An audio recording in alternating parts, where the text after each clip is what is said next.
sen dúbida algunha tramitar uns orzamentos con maioría absoluta porque lle votaron os galegos e galegas, como ao mellor non tardan en replicar porque sempre o fan dende o seu grupo, é unha tarefa cómoda, e para vostedes vir aquí a expolos e citar tantos por cen moitas veces que son dificilmente comprensibles para a cidadanía que está aí fora e para o sector, subas e datos e colocar o mantra de que Galicia va bien e que a pesca, polo tanto, vai moi ben, pois é unha misión grata, porque que teñen todos os mimbres para poder sacar adiante o que vostedes consideran con holgura.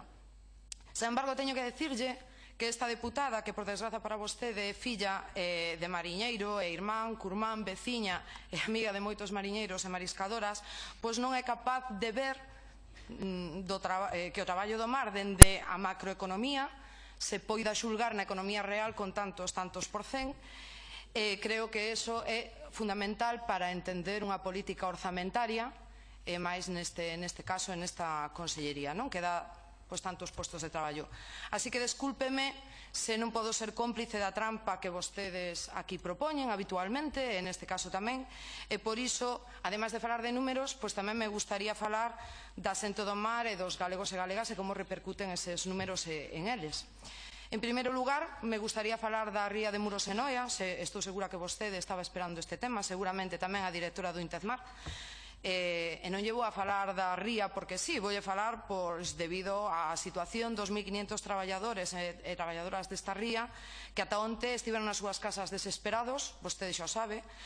Hoxe remata o mes, a partir do xoves comezan a chegar as facturas e a ría leva todo o mes pechado a marisqueo. Señora Quintana, pode dicirme en que partida dos seus orzamentos están eses 1.500 mariñeiros e mariscadoras? Pode dicirme como prevé a súa consellería que paguen a luz, a auga, as gafas do neno, os deportivos da nena para facer deporte, ou igual lle parecen luxos da xente que vive por riba das súas posibilidades? Porque iso é o que a min e ao noso grupo, igual que a xente do mar, e os galegos e galegas nos interesan tamén dos orzamentos. Para que sirven os orzamentos e as partidas?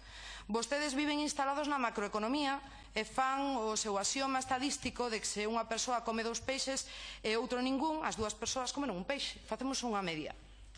E iso é o que nos trae hoxe aquí, é que vostede fai esa política dende a consellería que nós non compartimos nos datos macroeconómicos que habitualmente fala o señor Feijóo tamén.